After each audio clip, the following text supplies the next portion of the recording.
Okay.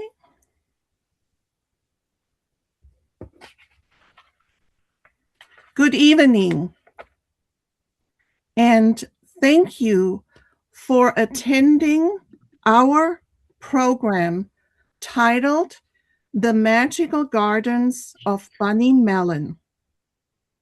Our presenter is landscape designer Jennifer Yates. Bunny Mellon, who died at age 103 in 2014, is perhaps most known for the redesign of the White House Rose Garden during the presidency of John F. Kennedy.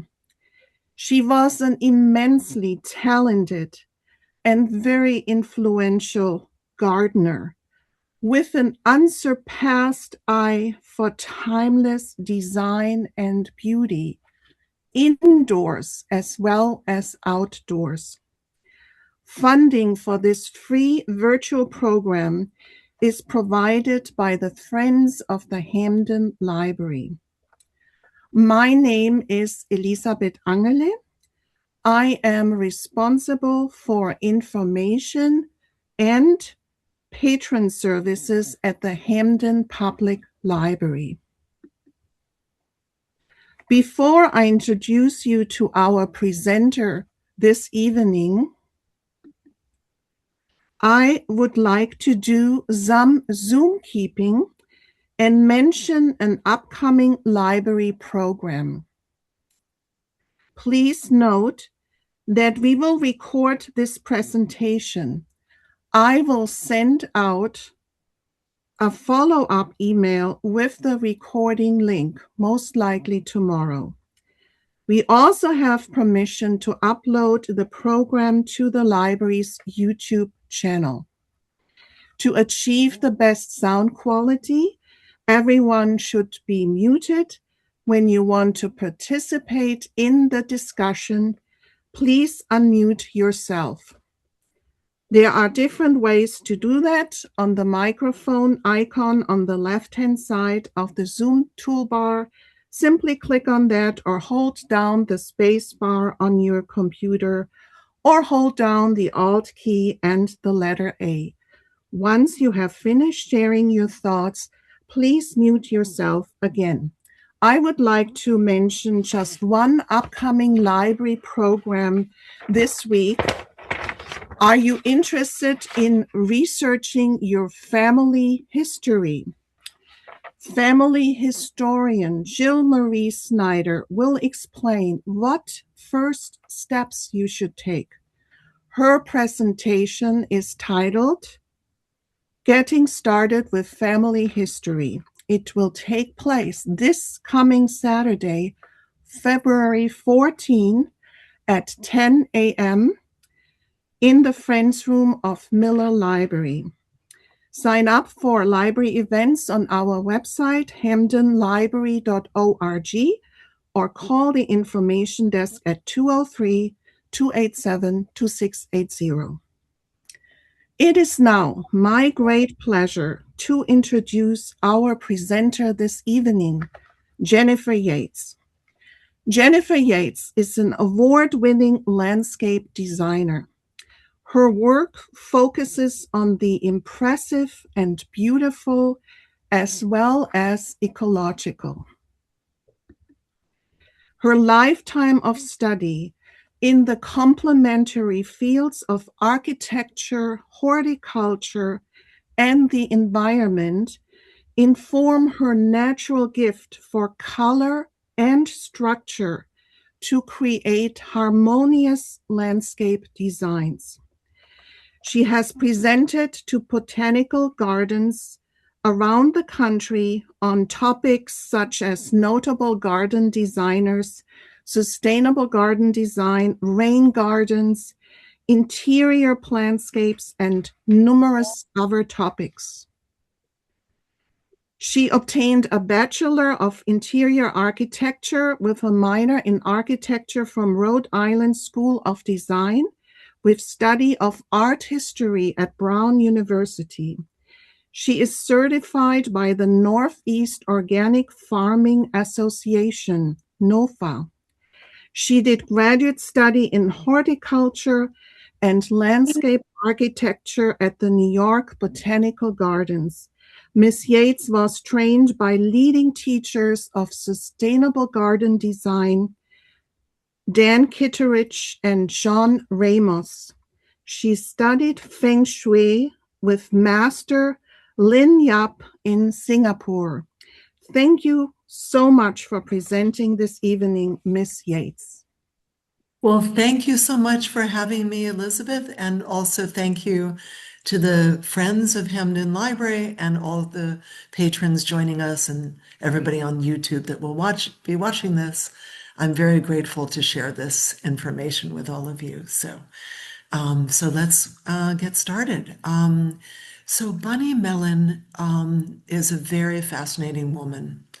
And she unfortunately is no longer alive, but she left an amazing legacy in America of great landscape design and also of just a lover of beauty and a lover of ecology too. I would say that she was one of the first in her time where, other than some real masters like Olmsted, and they, of course, made thousands and thousands of parks all over America. But she was one of the real leaders of making sustainable landscapes because she was very interested in ecology and she always thought about it when she made her designs. So she was one of our pioneers of being an ecological designer, and we will see that in the work as we go through her work. She was also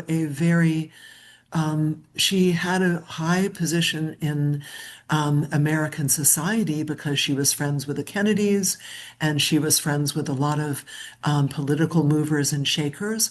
But she was a very humble woman who didn't want to be screaming, "Look at me, I'm so talented." Very remarkable gifts and very humble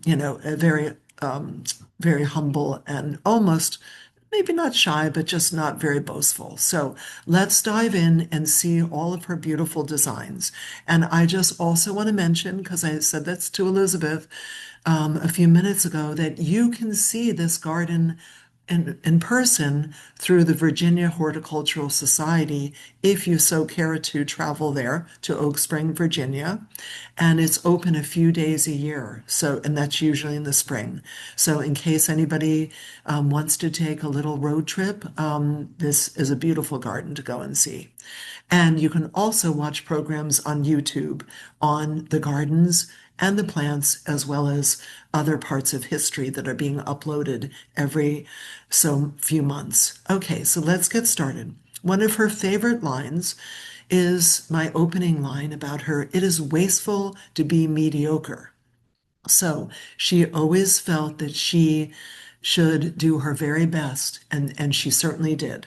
So now we're going to start seeing what was her very best. Whoops, sorry.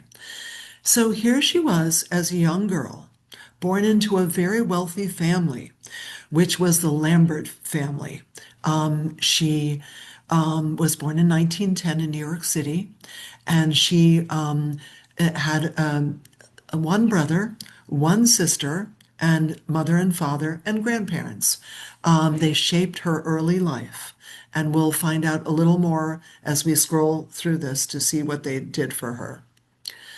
Her father was the president of the Gillette Razor Company, but he was a great marketing person too.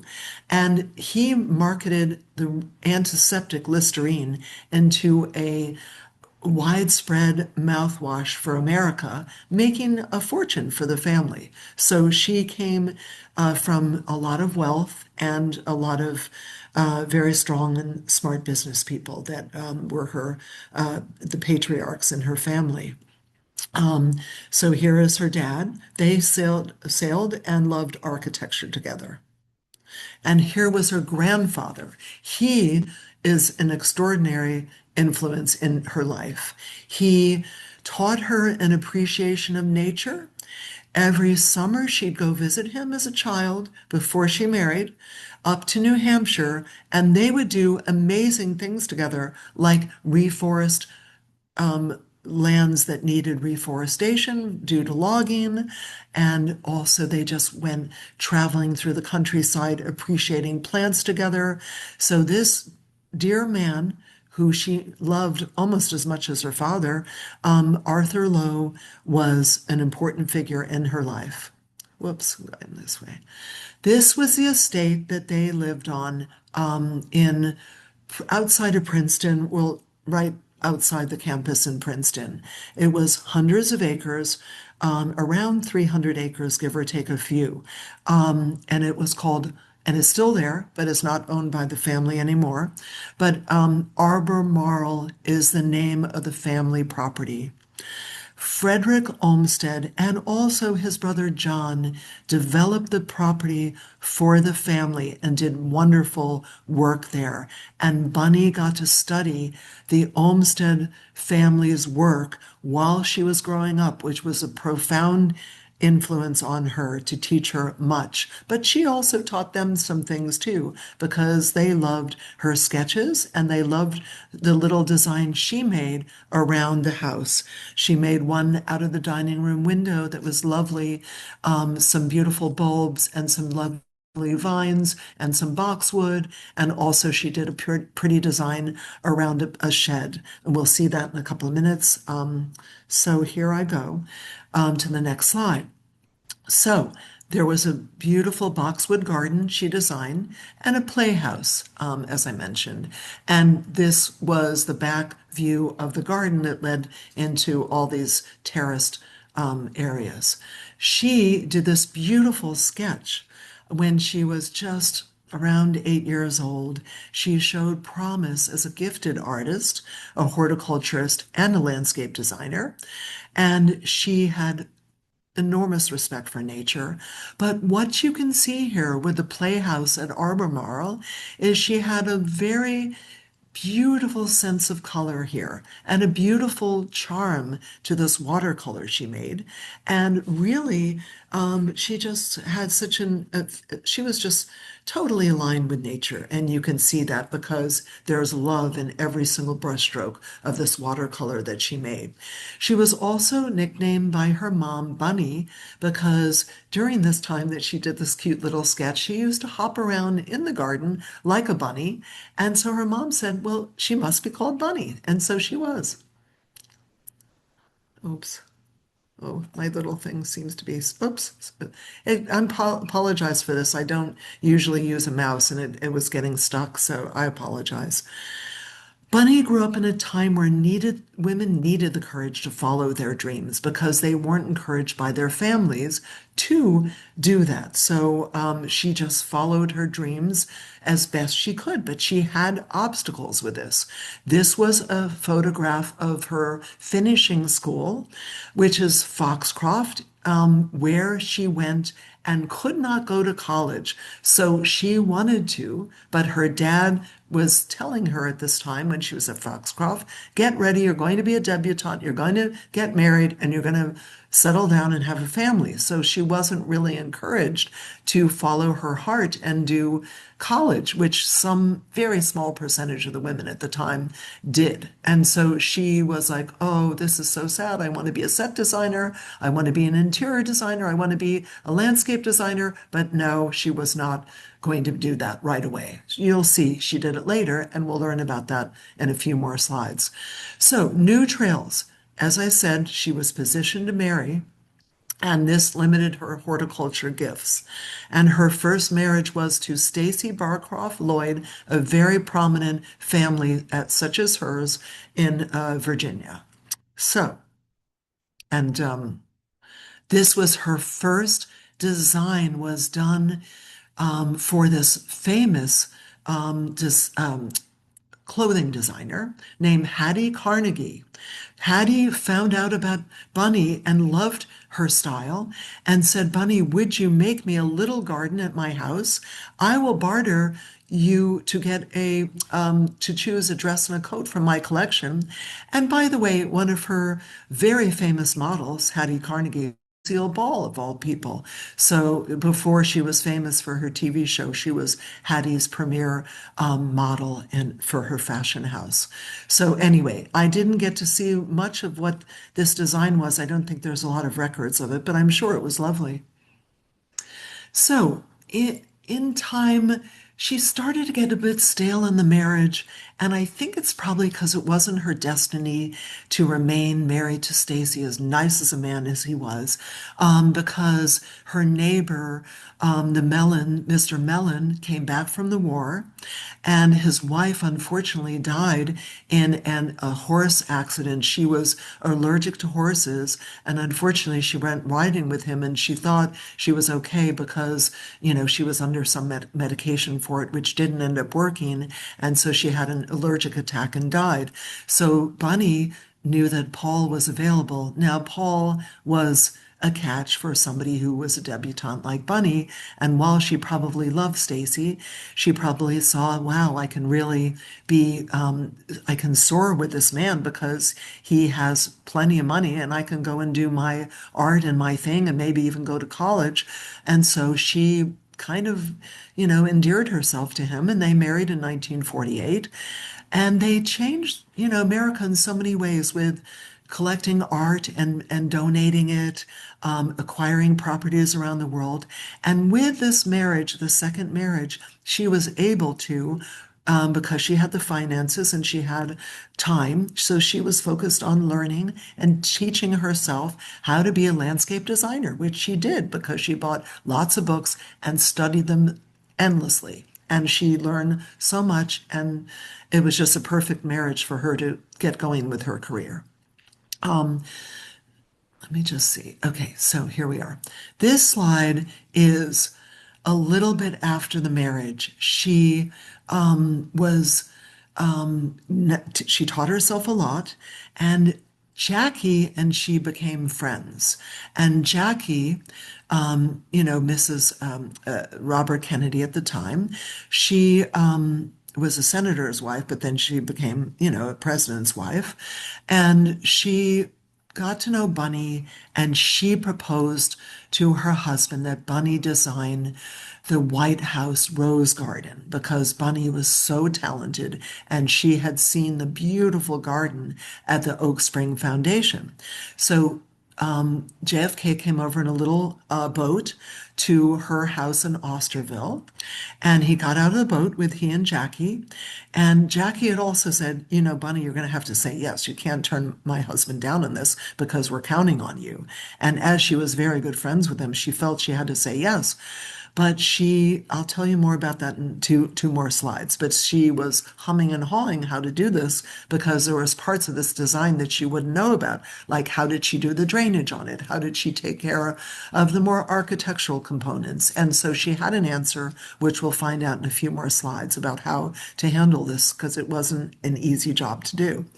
But they sat down at the little, her boathouse there with a hot cup of corn chowder and some Coca-Colas and everything. And the Kennedys had just been to France. They saw Versailles. They saw the beautiful gardens there. And so JFK said, I need you to make my garden spectacular, Bunny, and you're the woman to do it.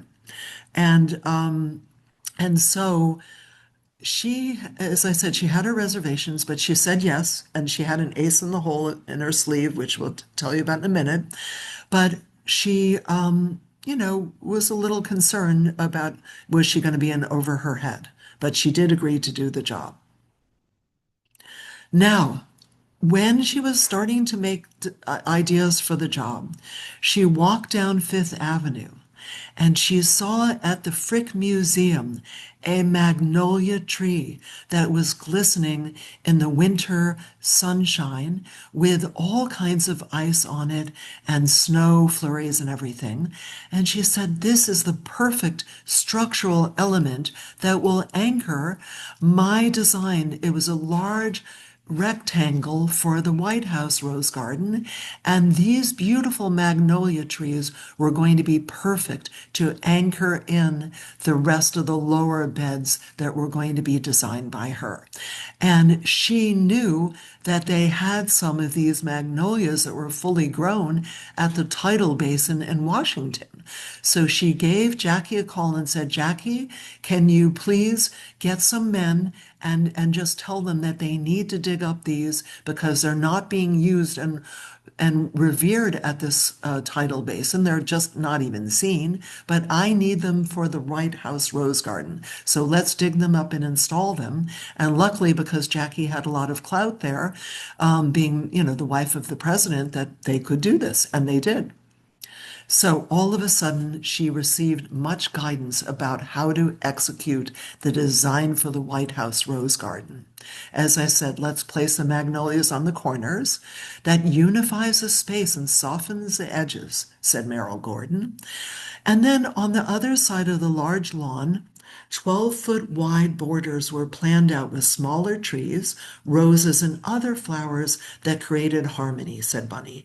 But JFK had told her, you cannot use your pretty pink palette, your cornflowers that you and Jackie love. I want this to be bolder and more American than women's gardening style. I need this with yellows. I need this with reds, patriotic colors, and blues. And I also want you to put some of Thomas Jefferson's plants, research them, and put some of his favorite plants in because I want this to be very Americana and not, fully European. So, and, little European is okay, but a lot of American is even better. So that's that. So we have this beautiful photograph. This is one of the Oak Spring photographs. They gave me many for this presentation that I made. And so here is the layout. Here is the view of from behind the garden on the podium where JFK would give talks. So we're looking that way towards the other wing. It was co-designed with Perry Wheeler and constructed with Irwin Williams. It made the perfect outdoor stage for JFK to set a backdrop for his presidency. He loved to give a State of the Union speech outside in this beautiful nature viewed place that Bunny had designed so beautifully. And the project continued when Lady Bird Johnson became the First Lady. And here's a lovely little photo of John in the garden. And Bunny said that Irwin, the White House gardener, who was there for decades and decades, was a dream to work with, and we had perfect rapport. Here was Bunny's design for the White House Rose Garden. She has a little sketch here. She never went to any formal training, and she made the most beautiful drawings. Look at it. So here's like the little axonometric drawing. Here's the plan, and here's the plan. Just a beautiful design. So absolutely perfect for this site. She just really understood what a site needed. She never tried to design the design, her impose a design on the site. It was always the site informed the design. And then she always made something look perfect. And then, because she didn't want to be mediocre, and then she always ruffled it a little bit so that everybody felt comfortable there. It was just remarkable, her ideas on what a good aesthetic is. So here's the other axiometric drawing. Robert Kennedy, then Attorney General, recalled, often during cabinet meetings, we would see her out there in the garden with her little bandana around her head, just demurely in the background, not taking any credit for all the gorgeous things that she designed because she was a very humble person. And here's another beautiful rendering of this perspective drawing of the White House Rose Garden, the gorgeous design that she did. She also did some wonderful work at the garden of the Kennedy Library and Museum. And again, harmony, great balance, great eye for shadow, for where light is falling. She did the sun charts. She took photographs of everything in black and white, studied to see where the light and the shadows were. And if she needed to amend anything, then she would go from those photographs and change things. She was very smart, and that everything was always a work in progress. Nothing was ever finished. Unfortunately, with the passing of JFK, which all happened so suddenly, she was asked to help place a beautiful, flowers on the casket and a beautiful cross with flowers on it for his funeral. And she was a great support to Jacqueline Kennedy during this very challenging time because she was such a close friend. So she helped her get through this crisis of the death and the assassination of her husband. So now we're going to look more into Oak Spring. This was all of the rest was her initial, getting started with landscape design. But now she was getting to more of a threshold of worldwide acclaim. Here is a beautiful photograph at Oak Spring with one of her, she had fantastic books from around the world with works of André Lenotre, Le Quinitine, and other French luminary landscape architects and designers, plus horticulture books from around the world. It's still a beautiful collection at the Oak Spring Estate. Well, her reputation grew with these beautiful projects she did. And so let's look at what she was doing in the 1960s with the worldwide acclaim. Well, she loved doing espaliers, and here is one beautiful pear espalier. This came from France, not America, and as I said, this was a way that French did gardens, which was so smart because they put texture, color, beauty, form on walls with these espaliers, which ended up giving just more things to look at, more lushness to the garden, more richness. And so here it was. And she did this at Oak Spring, and we'll see some in a minute. But she saw this in France and fell in love with it and brought it to America because now we see many espaliers in people's gardens. But before her, there wasn't a lot. And she had a lot of profound people that influenced her taste. And one of them was Johnny Schlumberger, and the other one was Hubert de Givenchy. She was a very, very close friend with Givenchy, and she was close to Schlumberger too, and owned many of their clothes and jewelry. And they supported her work too. And we'll see that in a few more slides. And these are her beautiful myrtle topiaries, which she started to do when she was sick. One time in her life, at this date, I would have a guess she was probably like in her late 40s or so. She made these beautiful topiaries in her greenhouse at Oak Spring, and we'll see more of that in a minute. So here she is, Johnny and Bunny, on this private plane traveling somewhere. They both loved putting nature into all their work, and they both loved outstanding artistic design. And we'll find out later, she sold many of his pieces to raise money for the Oak Spring Foundation. And we'll see all the wonderful things that she has at the foundation in slides to come. This was Johnny's creation for a finial design on one of the buildings at Oak Spring Estate. This is just beautiful with all these flowers. And I believe they have a copy in one of the museums. I think it's the Vero Beach Museum, or maybe it's migrated to Palm Beach. It's in one or the other, but they have a copy of it in the museum there. And there is still one at Oak Spring too, this beautiful finial that goes on top of a roof there at Oak Spring.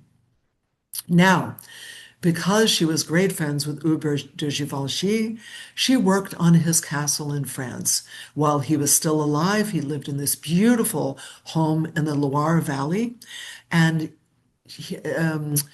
they together designed the beautiful potager, which is a French word for vegetable garden, and the formal gardens. And they just love doing work together because they really resonated with each other in terms of their aesthetics. So here's a beautiful aerial view of some of the work that they did there together at Chateau de Jonchée. Now, they also were asked to do, because France really needed help with the vegetable garden and some other gardens at Versailles. And this was at a time where Versailles did not have a lot of funds to redo this, but they had millions of visitors a year, and they were desperate to try to figure out how do we renovate this garden. So Bunny came back from her hundreds of hours of every month that she worked in her garden at Oak Spring. She popped into the library there to meet her husband for a cocktail, and she shook him up a pretty strong drink that night. And she said, Paul, how would you like to donate some money to Versailles so that they can redo, we can go over and Givenchy and myself and redo the potager over there. And they both agreed that if they weren't going to get a big plaque or any mentions of any, that they donated the money, because the French government said, we have to put up a little plaque that says you donated this, because otherwise people are going to think that we got this money, illicitly, and we can't do that because everything has to be above board. So if you go over to France, to Versailles, and look at this beautiful garden, there's a tiny, minuscule plaque saying that it was donated by Paul and Bunny Mellon. And they did a beautiful job, and this garden gets millions of visitors every year. So thank gosh it looks as good as it does. Now, here are the Mary Potter crab apples that were started out as just small trees 40 years ago over there at the Mellon residence in Upperville, Virginia, Oak Spring. And it looks absolutely glorious in the spring. It is covered with pollinator blossoms that the bees go nuts over. And in the wintertime, they have brooms that brushes the snow off when they do get snow, because occasionally they do, on the branches, because it would destroy the branches because they're very delicate, the ones on the arbor. She also designed a beautiful arbor at Givony, at Monet's garden, that is an alley like this. And this is a lovely, we'll see it in the plan in a minute of where it sits in the Oak Spring layout of the outside of the estate. So we're going to see that in a minute, but here it is in the spring post blossom glory. And here it is in the fall when the leaves change there. And it looks absolutely magnificent there on the estate. Creates a lovely, almost like, it's just a real link between one part of the estate and the other.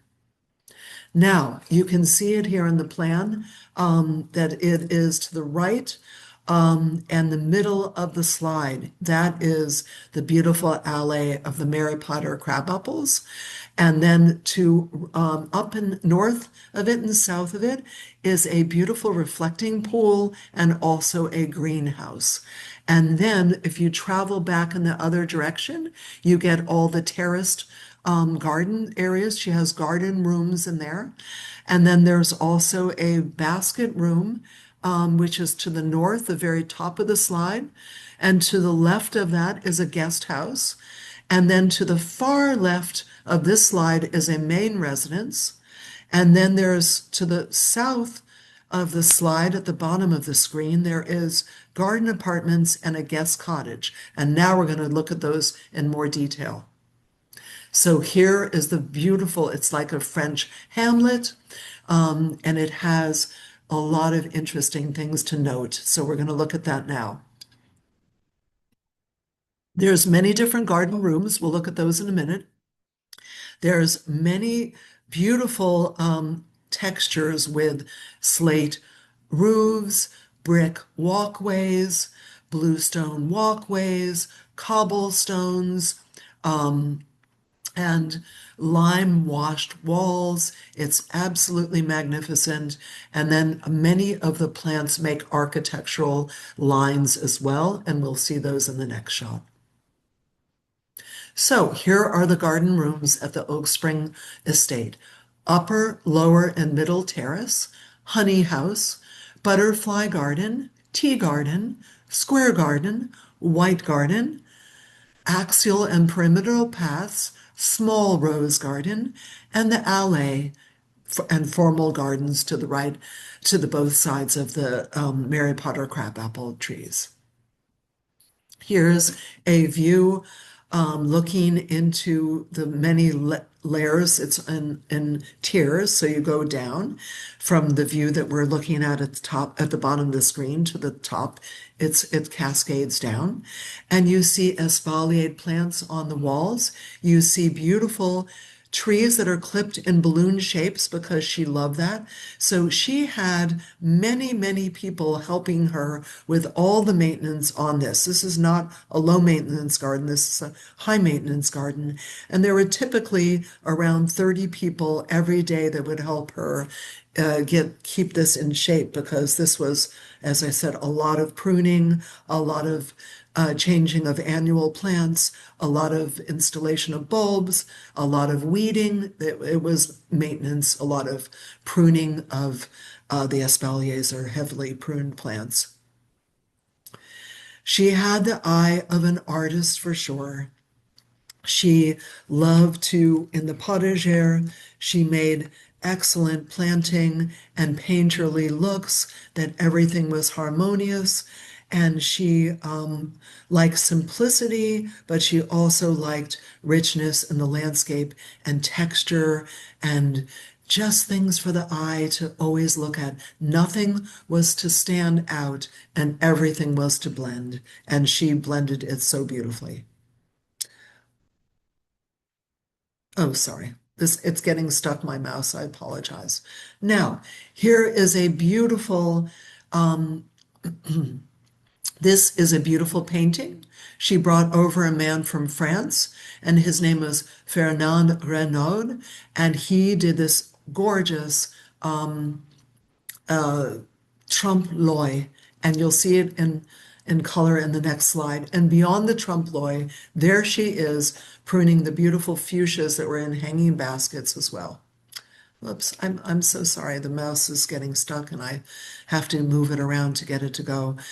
So here is it in color, absolutely magnificent. And I don't know if you can do a better tool room than this. Behind everything was tools were stored and baskets and everything. It was just absolutely gorgeous.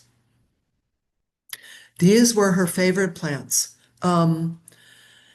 Now, everybody, if you want a list of these plants, because I'm not going to read them all, if you want a list, you can watch this on YouTube and write them down. Jacqueline Kennedy Onassis and Bunny's favorite were bachelor buttons and Virginia bluebells, and anything that was blue, they tended to love it. So anyway, but please go back and look at this list if you want to copy it down, because many of them are natives, and she chose natives, which was so great. And they're gorgeous, wonderful perennials for a lot of color and a lot of beauty in the landscape, in the garden. This is one of her favorite designs that she did. It's a butterfly garden for her family and especially for grandchildren. There's a lot of lavender there. There's a lot of beautiful pansies. There's a lot of artemisia. There's a lot of rosemary, Mediterranean plants that had a lot of scents. And I just love the design, the beautiful butterfly. It's just gorgeous, with all the bluestone. And by the way, when a bluestone cracked, which occasionally they did because of a cold or whatever. She would want to plant a plant in between, maybe a mullein or maybe a little pansy or something. And her workmen were constantly trying to say, "Oh, Mrs. Mellon, don't you want me to pull up this bluestone and get you a fresh one and put it down?" And she'd say, "No, I just like this natural look of the way that the bluestone cracks and a plant grows in between." She just loved that. And by the way, she called many of her plants names, like she had mulleins around the place and she called them Old Grandpa, which is so cute because she loved a mullein. Everybody else at the time would have considered it a weed, but she just saw the beauty in it and loved it. So isn't that great? So garden focus, she loved and excelled in proportion, scale, color, which served her throughout her garden career. She considered the path of the sun and used light and shadow in the design just like a painter would. She cultivated calm and peace and the look of something always there, and looked like it was there forever. Everything was always a work in progress. Make something remarkable was her design guidelines. Maybe eye-catching. Oh, sorry, maybe always eye-catching. All plantings add to the whole, nothing is out of place. Every element is harmonious. The hardscaping, the trees, the structure, the shrubs, perennials, plantings, and ground cover. Balance is important, organized but not overly symmetrical, and she created a wild garden look. The importance of water soothed and made peaceful sounds. And by the way, she loved bunny blue. She called that color bunny blue because she came up with that color herself and made all of her pools that color. Beautiful. Here she is walking through the garden with her lovely, always looked so pretty when she was doing her pruning. She always dressed nicely. The song and the sound of different birds is like scent. They bring back memories and atmosphere. Signature form, topiaries, prune forms, candelabra, espaliers, step-over cordons. We're about to see the step-over cordons and the other things I've already explained.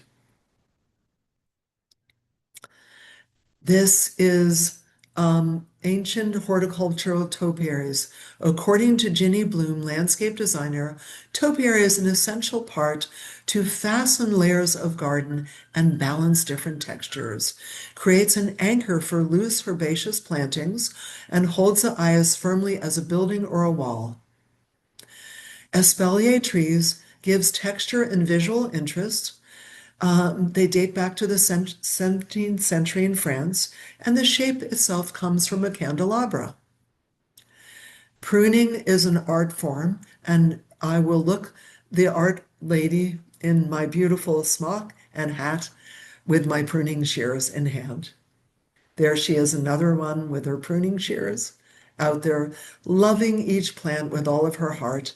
And here are the gorgeous cordoned trees that she learned about in France and loved them because they look like sculptures and the landscape, with her beautiful gravel paths and bluestone paths and her beautiful blue flowers, bachelor buttons, pansies, all kinds of. She loved blue, and there it is.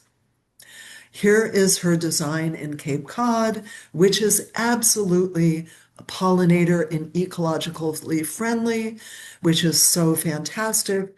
It has fabulous looking sunflowers, beautiful looking daisies, beautiful dusty millers. It is just remarkable, this Cape Cod gorgeous design. She didn't fare so well in Nantucket. She had a terrible time gardening in Nantucket.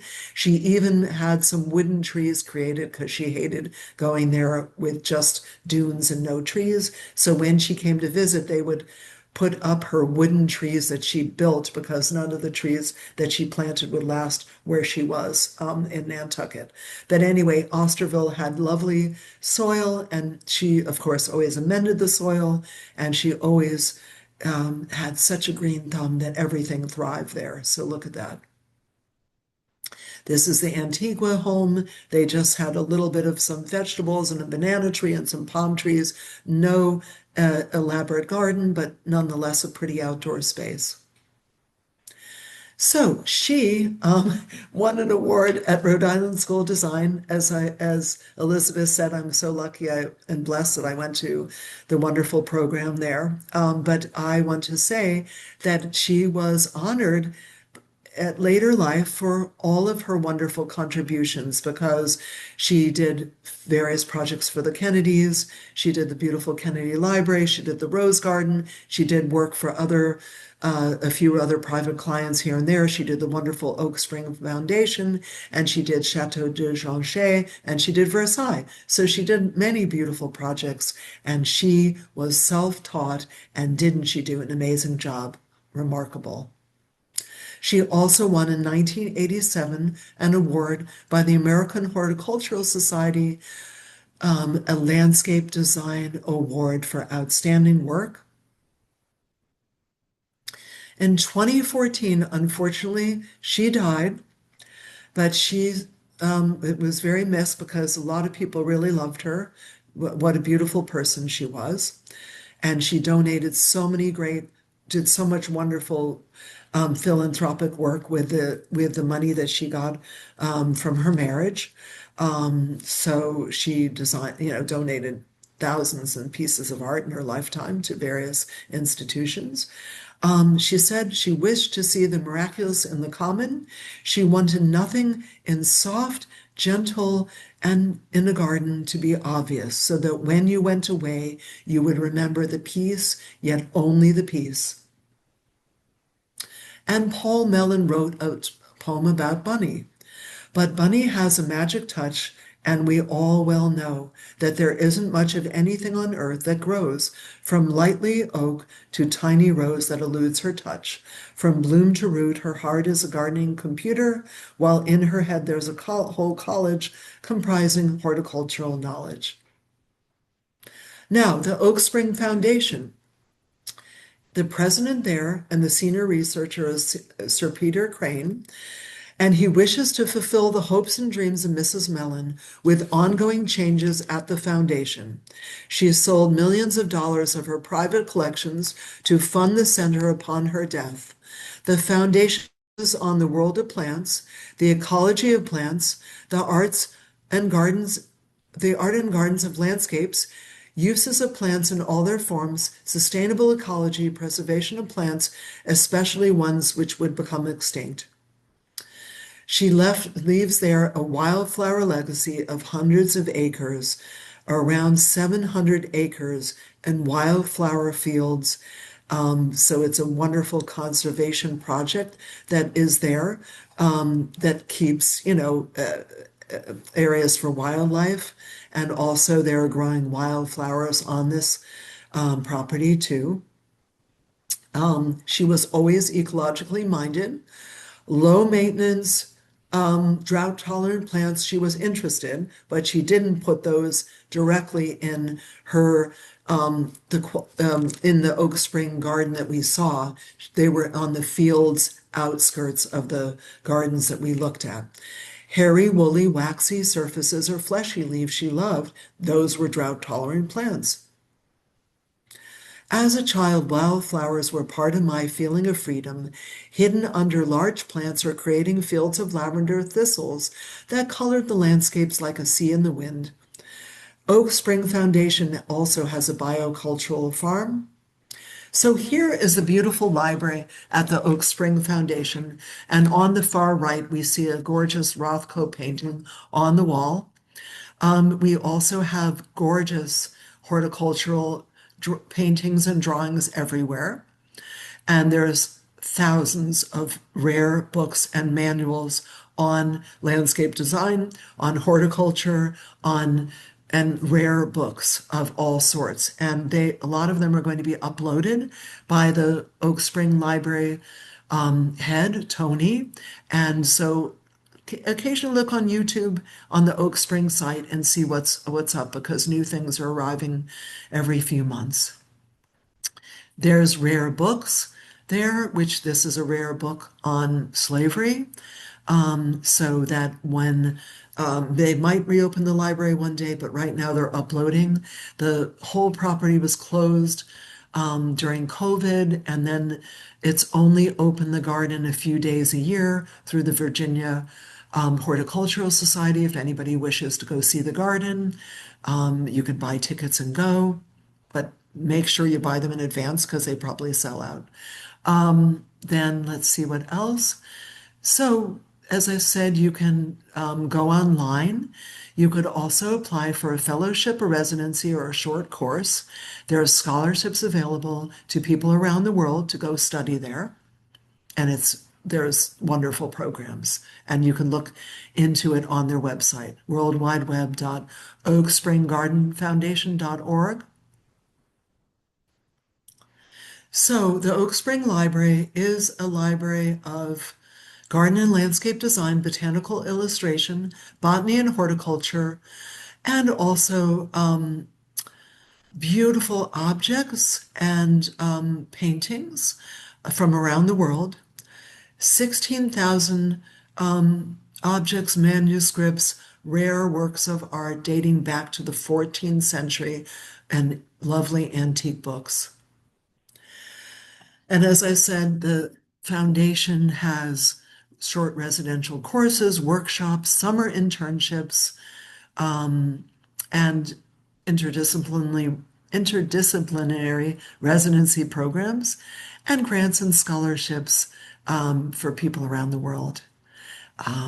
So residency is a wonderful thing to apply for botanical artists to learn about art and also design.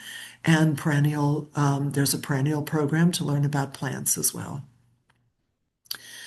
And they also are uploading, as I said, all the time on YouTube. So do check that out. And I'm recommending a couple of books, but there's probably many more, but I'll just talk about two. The Gardens of Bunny Mellon by Linda Jane Holden, and Bunny Mellon, The Life of an American Style Legend by Merrill Gordon. And they also have some of this. If you don't want to purchase a book, you can also watch some of their YouTube uploads too. So she said about plants, their presence flowers inspires our tired spirits with their fragile being and allows our mind to go beyond earthly limits. Landscapes must put together things of nature that correspond to the person as well as the place and the environment. It must inspire calm and peace. And here is some of my work. I am busy making wonderful landscapes up in Sherman and Greenwich and Fairfield, in Westchester. These are some of my older things. I put these on about 4 or 5 years ago. I've got a lot of other new things. And what I can boast a little bit about my work is I love making things beautiful, but also very sustainable. We have terrible climate change now where we have extremes like this winter where we had endless wet and snow and cold. Plants are really struggling to stay alive in this. So I try my very hardest to come up with plants in my designs that can handle extremes. Too much drought, where things are, lucky to stay alive, and too much, extreme rain situations. So it's very hard to design these days, but if you put a lot of love in and you search for plants that can handle extremes, then you're going to do well. I talk, please, see if you want to see another talk. I'm at Scarsdale Library talking about Frederick Olmsted at the end of February. I'm around at I usually do about 30 talks a year at libraries, so kindly come and see me in another place in case Hamden isn't doing a talk that I am giving. And I do the talks because I love educating people on how to do beautiful landscape designs for themselves and also how to take care of the planet. I think we all need to be working our gardens as best we can because the more trees that we have, the more plants that we have, the more habitat for birds, the more habitats for all the critters that live in them. And I think our world needs some care. So I do this because I want to see the planet thrive. And I believe my work helps heal the earth one garden at a time. So I am now going to stop my sharing and open up to Q&A for about around 10 minutes. And so I'd love to, I'm turning off my my timer because I wanted to finish. So if anybody in the audience has any questions, So kindly let me know. thank you so much, Jennifer. That was fascinating. I learned so much, and I'm going to stop the recording now so that people can feel free to come forward with their questions. Thank you very much. Thank you so much, too. Thank